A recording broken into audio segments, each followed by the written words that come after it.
Ancient humans survived actual ice ages. Woolly mammoths roaming around, temperatures that would make Antarctica look chill, zero heating systems, using nothing but bones, fat, and pure stubbornness. Meanwhile, some of us complain when the AC breaks for one afternoon. Let's talk about how they actually pulled this off, because some of it is genuinely unhinged. And before you picture this as just they wore fur coats and called it a day, nope, it's way more calculated than that. We're talking specialized tools invented specifically for this, entire buildings made out of animal skeletons, and a genuinely wild relationship with animal fat that kept people alive. Let's actually break down what it took to survive this. Quick thing before we dive in. If you're new here, we cover ancient history and human origins like this every week. Real research, zero boring textbook energy. Hit follow now so you don't miss the next one. So here's where this whole survival story really kicks off. And it's not fire. It's not shelter. It's a tiny little tool you've probably never thought about once in your life, the sewing needle. Before this thing existed, early humans were basically just draping loose animal hides over themselves like a really bad toga. That works fine for mild weather. It does not work when you're dealing with actual ice age temperatures and gale force wind finding every single gap in your outfit. So around 30,000 to 40,000 years ago, humans carve out needles from ivory and bone, with a genuinely tiny eye hole drilled through using a fine stone drill. One historian has literally called this the most important invention in all of human history, and honestly, once you understand what it unlocked, that claim checks out. Suddenly, instead of draping hides, people could actually tailor clothing. Fitted shirts, actual pants, boots designed for gripping ice. They started layering too, with a soft inner fur layer trapping body heat and a tougher outer hide blocking wind.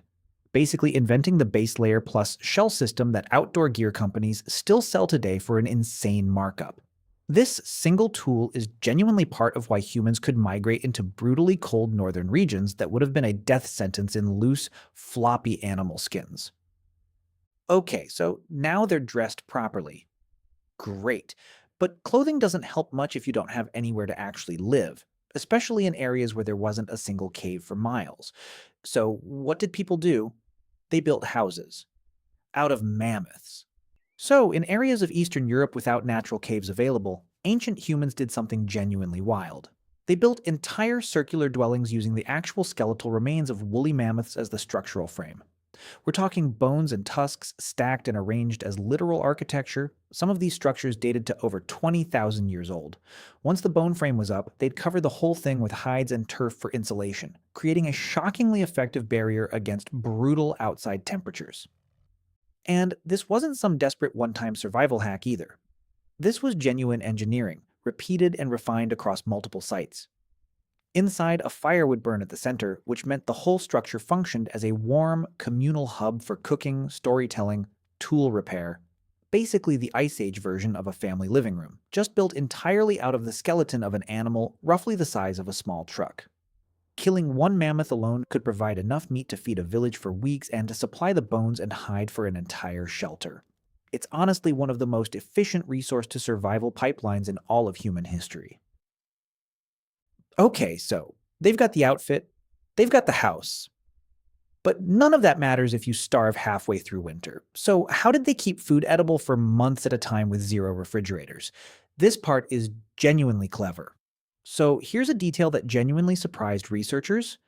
Evidence from a site called Qasim Cave in Israel shows that humans were wrapping and storing bone marrow inside skins for delayed eating and keeping stored bones around for up to 9 weeks before actually eating the marrow inside. And this dates back an almost unbelievable 420,000 years. That's not a quick snack plan. That's meal prepping on a timescale that would put your Sunday meal prep container situation to absolute shame. During colder Ice Age periods specifically, people took this even further. Archaeological evidence suggests hunters would weigh down large cuts of meat with rocks and submerge them in cold ponds, using the freezing water as a natural refrigerator to keep meat fresh way longer than leaving it out in the open air ever could. And in genuinely frigid conditions, they'd straight up freeze meat outdoors after a big kill, banking large amounts of food for the brutal stretches when fresh hunting wasn't reliably possible.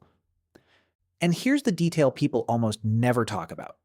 Animal fat wasn't just a nice bonus ingredient, it was an absolute survival necessity.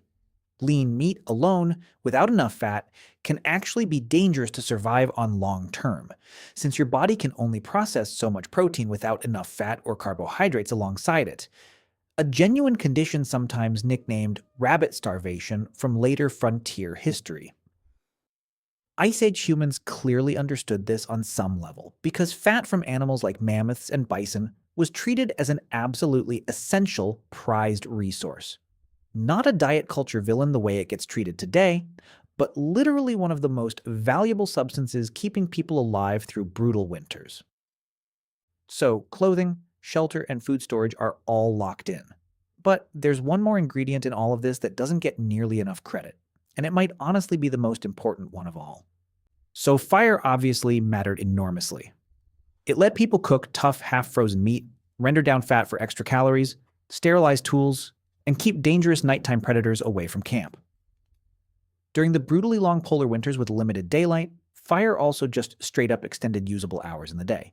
But researchers increasingly point to something else as just as critical to actual long-term survival: cooperation. Ice Age humans hunted massive, genuinely dangerous animals like mammoths and bison using coordinated group strategies. Driving animals toward natural traps or ambush points, using specialized throwing tools called atlatls that dramatically increased the range and force of a thrown spear, making it possible to take down enormous game without getting anywhere near close-range danger. None of this worked as a solo effort. It required real trust, coordination, and shared risk across an entire group, repeated successfully enough times to keep everyone fed through brutal, resource-scarce winters. And that's really the underlying theme tying every single one of these survival methods together. The needle, the mammoth bone houses, the meal-prepped marrow, the fat obsession. None of it worked in isolation. It only worked because it was combined, shared, and repeated by an entire cooperative group, generation after generation, refining the exact same handful of survival strategies until an entire species made it through an ice age that, on paper, should have been nearly impossible to survive. So here's the actual takeaway. Surviving the ice age wasn't one single genius invention or one lucky break.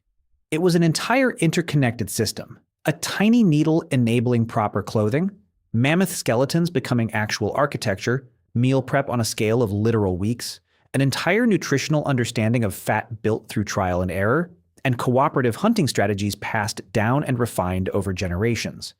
Every piece depended on the others. And when you stack all of it together, you get a species that didn't just survive one of the harshest climate periods this planet has ever seen. They thrived through it, refined their methods, and eventually spread across it entirely. Next time your heating bill stresses you out, just remember, at least you don't need to build your living room out of a mammoth. And if nobody taught you the actual scale of what this took in school, follow. We cover ancient history and human origins like this every single week. Comment which survival method surprised you the most, because personally, I'm still stuck on the whole building a house out of a mammoth thing. And if you want more of this same ancient humans were built completely different energy, check out the video on how ancient humans traveled across the entire planet, linked right here. Completely different topic, same kind of unhinged resourcefulness.